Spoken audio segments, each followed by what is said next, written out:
Maliban po doon sa lumalabas na plano ng higher house or House of Representatives para ma-impeach ka, ma'am, ano po masasabi niyo doon?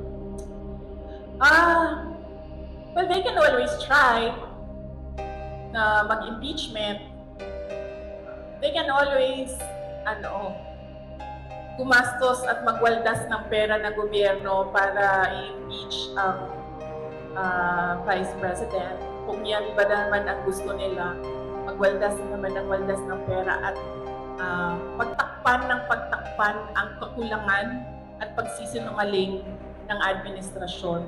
Para lang hindi mapansin ng mga tao na maraming mga pangako ang napako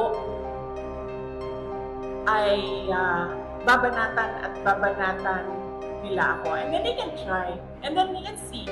Diba? If I get impeached, then that is my end.